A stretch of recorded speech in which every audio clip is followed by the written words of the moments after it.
Ya, assalamualaikum warahmatullahi taala wabarakatuh. Kembali lagi dengan saya ya di mata kuliah botani. Tentunya Bapak Ibu, ya. Kita masuk lanjutan di kuliah yang sama, itu materi terkait botani ya, masih materi dasar. Oke, lanjutan dari materi minggu lalu ya. Kita waktu minggu lalu masih membahas terkait apa itu botani secara dasar ya. Kemudian saya akan melanjutkan membahas mengenai mengapa kita harus belajar ilmu botani ya. Mengapa kita harus belajar ilmu botani terlebih dahulu sebelum membahas lebih dalam ilmu pertanian. Jadi Bapak Ibu tentunya harus paham dasarnya ya, kenapa kita harus belajar ilmu botani, supaya nanti mungkin Bapak Ibu punya pandangan kenapa sih pentingnya botani ini dalam dunia pertanian. Jadi begini Bapak Ibu, ibarat sebuah bangunan yang butuh pilar ya agar bisa kokoh, sama halnya dengan botani ini. Jadi botani ini merupakan pilar agar kita bisa memahami tanaman dan dasar cara aplikasinya. Nah, seperti halnya lebih ke berilmu sebelum beramal, seperti itu. Jadi melalui botani ini kita bisa mengenal tumbuhan lebih dalam, sehingga kita bisa yang menghargai tumbuhan dan perannya bagi kehidupan kita, mengetahui seperti mana saja tanaman yang menguntungkan dan juga merugikan, serta bertindak secara bijak dan beraksi dalam melakukan budidaya.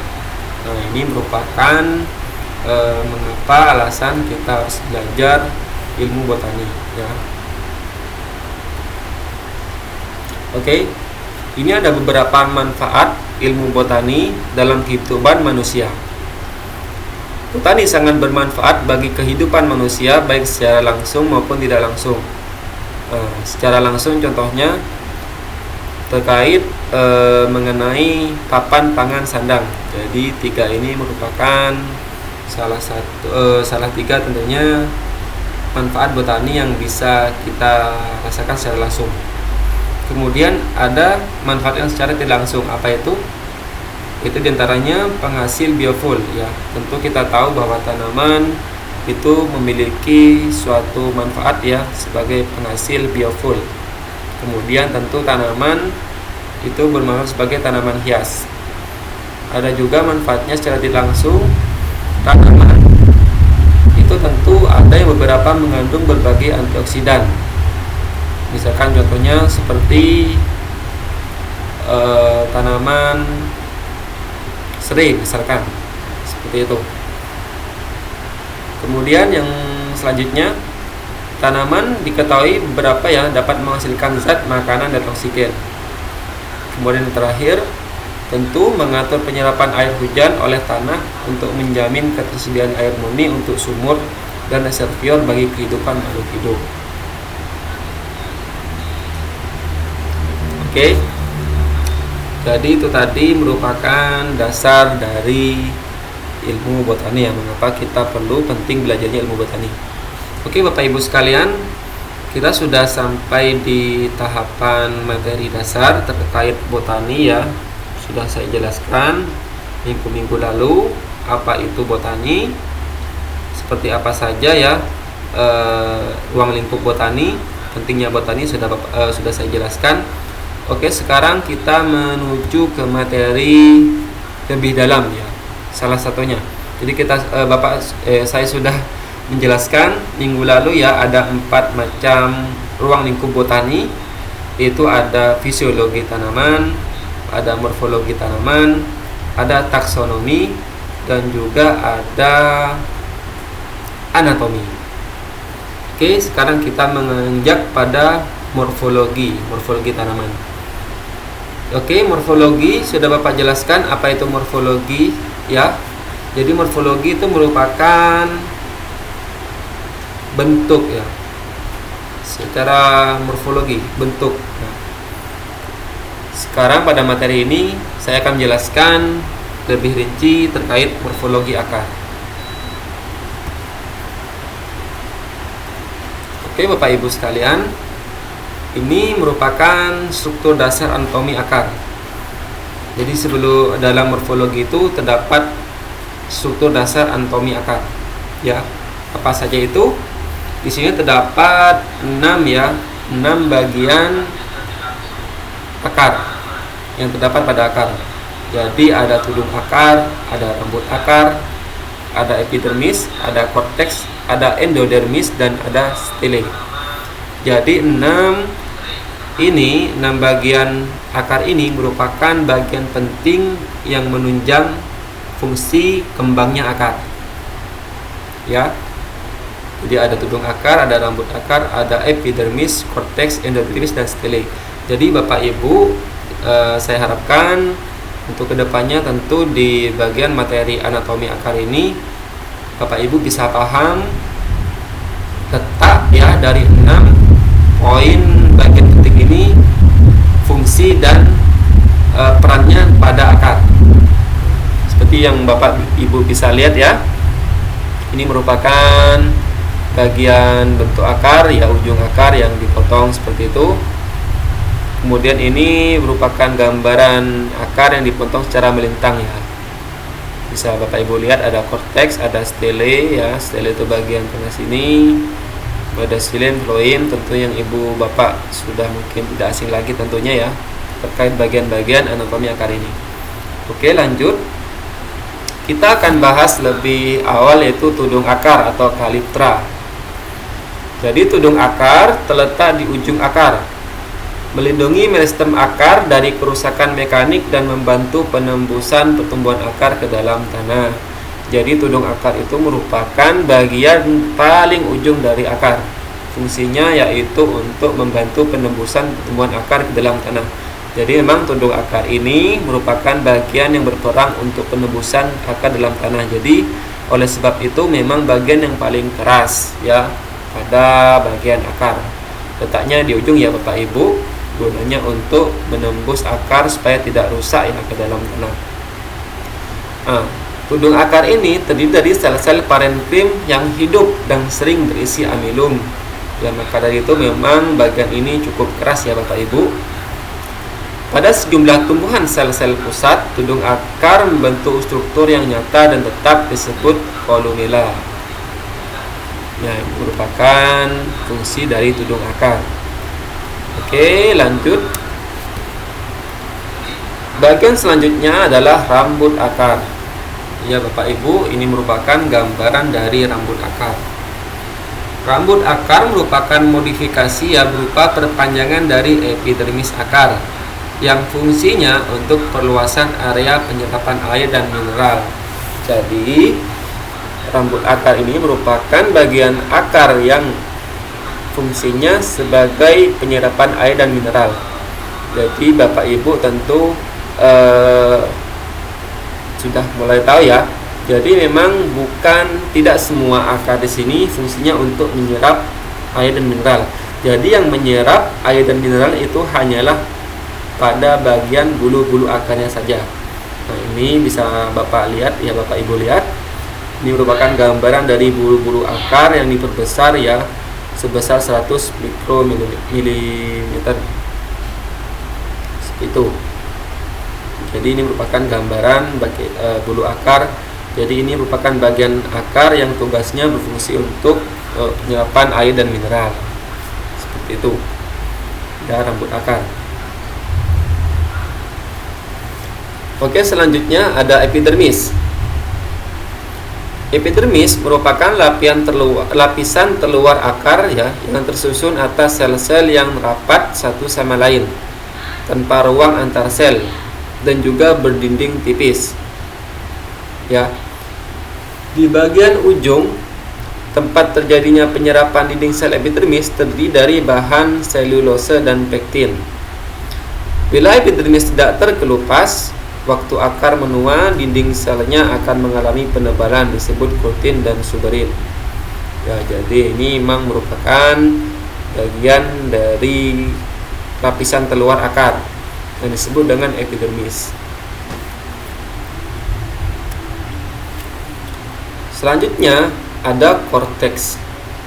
Pada umumnya korteks akar terdiri atas sel parenkrim. Sebagian sel-sel korteks tersusun teratur secara radial dan konsentris. Jadi korteks ini ya ada setelah epidermis ya Bapak Ibu. Pada korteks terdapat ruang antar sel terutama pada tumbuhan air. Ya, jadi pada tumbuhan air itu ruang antar selnya lebih lebar ya, seperti itu ya. Karena memang untuk jalan masuknya air ya sebagai untuk penyesuaian terhadap lingkungan tumbuhan air.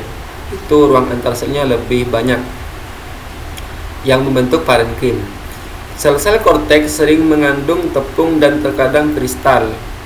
Sklerenkim lebih banyak pada akar monokotil daripada dikotil.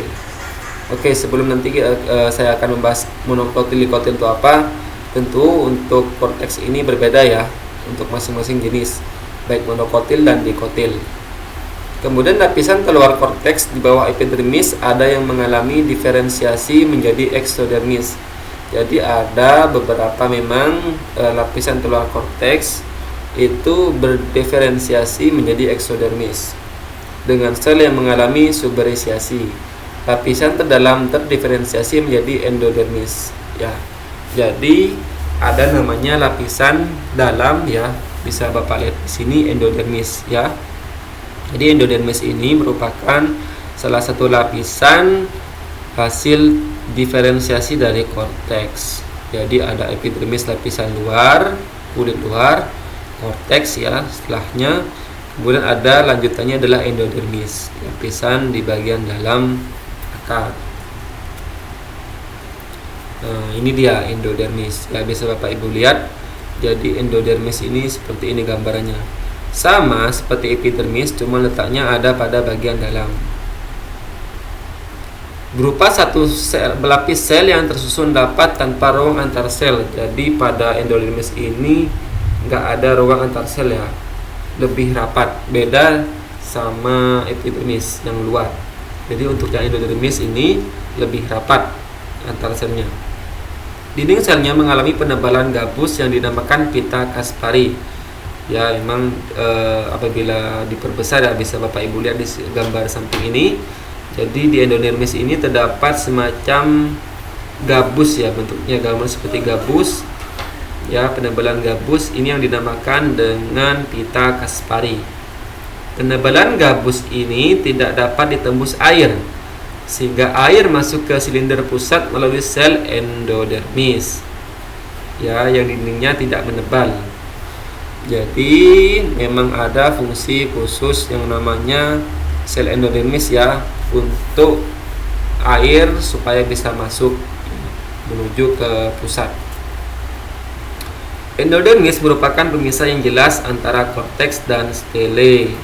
Jadi sebelum masuk ke stele ya, lapisan inti ini dipisah oleh endodermis.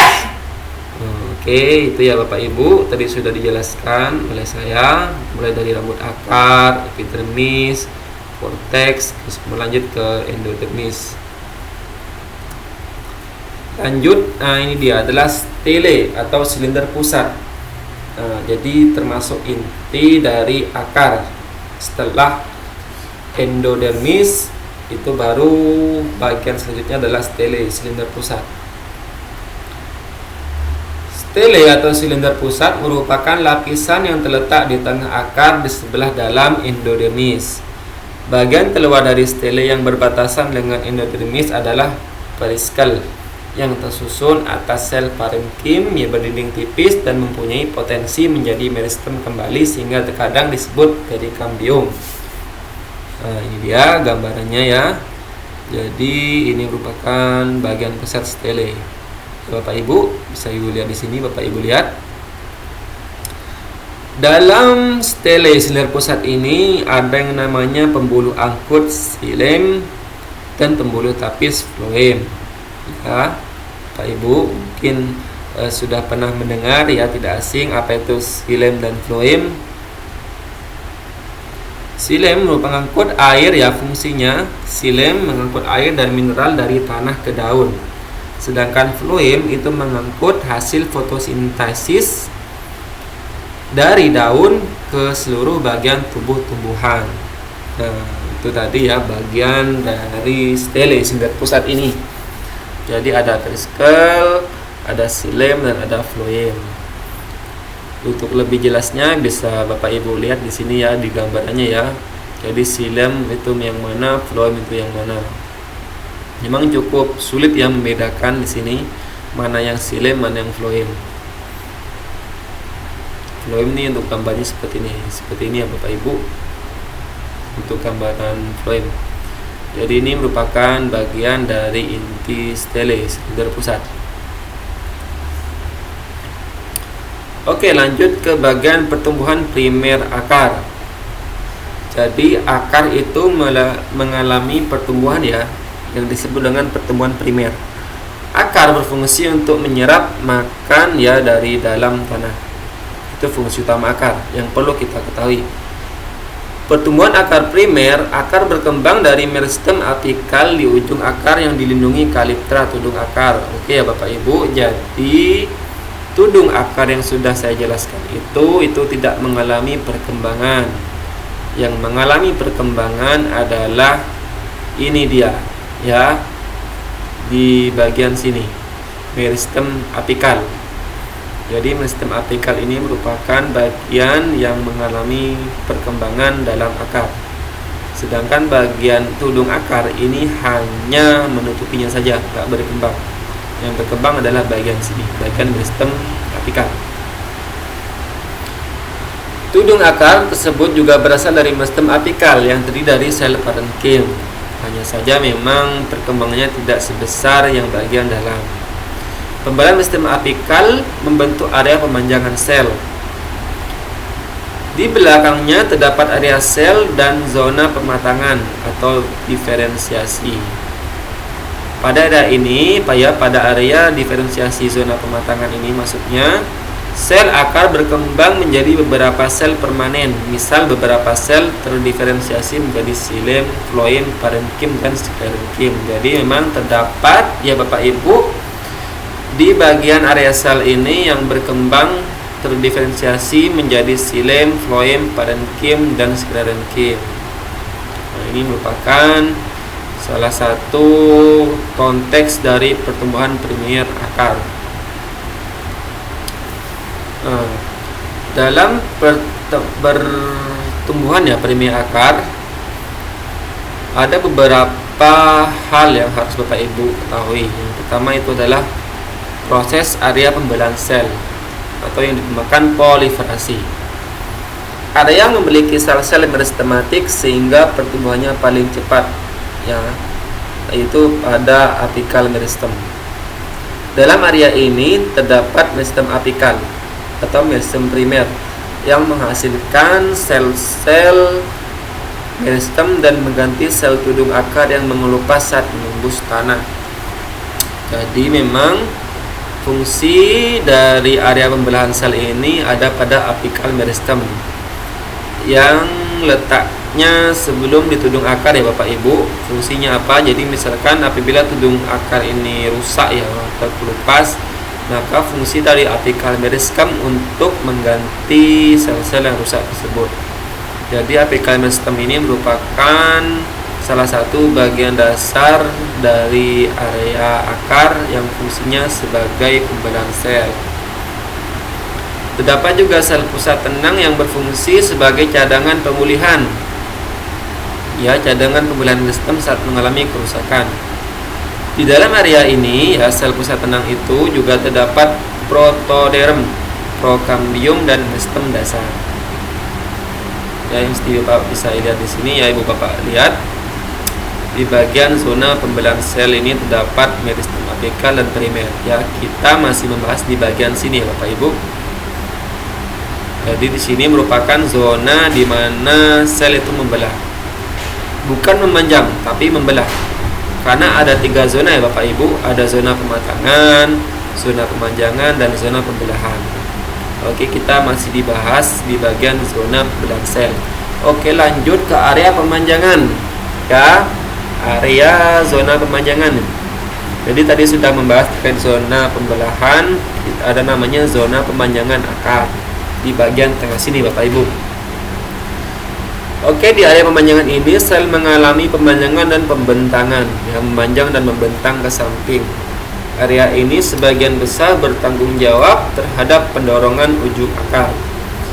Ketika sel mengalami pemanjangan, maka bagian meristematik akar terdorong ke depan sehingga akar akan memanjang. Nah, ini dia, jadi akar dari bagian region of elongation ini, bagian pemanjangan sel, fungsinya memang untuk memanjang. Di sisi lain, meristem akan mendukung pertumbuhan secara terus dengan menambahkan sel ke ujung termuda di arah pemanjangan. Oke, jadi ini gambaran stage tahap-tahapan di mana akar itu mengalami pemanjangan ya, seperti itu. Jadi ada penambahan dari sel-sel bagian area pemanjangan ini. Jadi pada bagian area pemanjangan itu akar mengalami pemanjangan dan pembentangan, seperti yang bisa Bapak Ibu lihat pada gambar di slide ini. Oke. Yang terakhir ada namanya area pematangan Bapak Ibu, atau disebut dengan diferensiasi ya. Jadi diferensiasi ini letaknya di bagian yang banyak rambut-rambutnya ini ya Bapak Ibu ya. Jadi tadi sudah saya jelaskan, ada bagian namanya area meristem, area pemanjangan ya, area pembelahan, area pemanjangan, kemudian namanya area pematangan. Di sini letaknya di bagian akar yang banyak rambutnya. Oke. Pada area pematangan, sel akar pada area ini mulai mengalami spesialisasi struktur dan fungsinya. Jadi lebih banyak fungsi seperti penyerapan air, proses pengambilan air, itu semuanya pada area pematangan ini Bapak Ibu. Sistem jaringan yang dihasilkan oleh pertumbuhan primer menyelesaikan dan menyempurnakan diferensiasinya. Akar sudah membentuk jaringan yang berbeda-beda. Terdapat 3 sistem jaringan dari tumbuhan dewasa.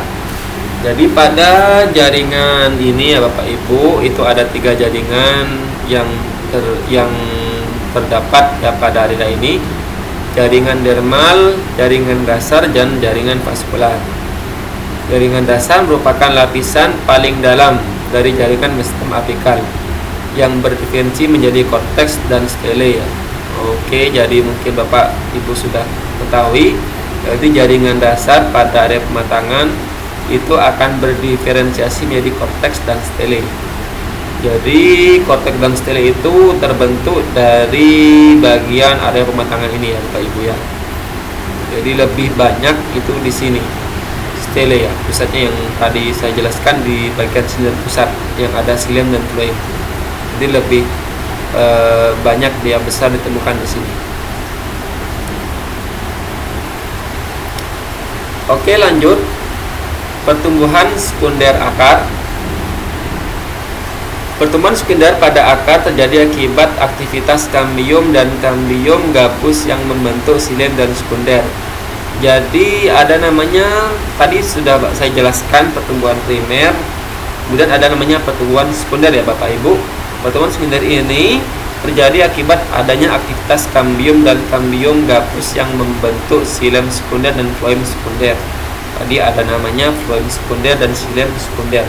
Biasanya ini terdapat pada tanaman tahunan yang mengalami penebalan batang Bapak Ibu ya, yang keras.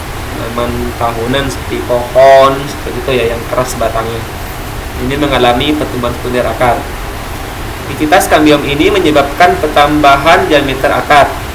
Ya, jadi bagaimana batang bisa membesar sekali ya?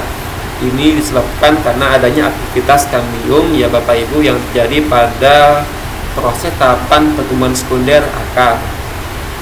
Pertumbuhan sekunder biasanya terjadi pada akar gimnos dan dikotil. Jadi hanya pada akar gimnospermae dan dikotil saja, tidak pada jenis tanaman monokotil ya Bapak Ibu. Nah, seperti yang bisa Bapak Ibu lihat di sini gambar dari pertumbuhan sekunder akar. Jadi ini ada lingkaran tahun ya. Ini pada tanaman pohon biasanya itu ada di sini untuk menentukan berapa tahun umur pohon tersebut. Kemudian di sini ya, ini ada xilem sekunder dan xilem sekunder. Xilem sekunder ya terdapat dari galit. Ya, galit maksudnya jantung dari pohon ya, di tengahnya ini gubal speedwort ya. Speedwort itu maksudnya salah satu dari bagian lingkaran tahun. Kemudian ada cambium dulu, kemudian ada kulit kayu. Nah, kulit kayu ini terdapat floem sekunder dan lapisan peridem. Oke Bapak Ibu, sekian dari penjelasan saya pada materi hari ini ya. Cukup sampai di pertumbuhan sekunder akar. Untuk minggu depan, minggu lagi saya akan menjelaskan terkait bagaimana proses perubahan ya, pertumbuhan akar menjadi buah ya, tanaman seperti itu. Oke, cukup sekian yang bisa saya sampaikan. Kurang lebihnya mohon maaf. Wassalamualaikum warahmatullahi taala wabarakatuh.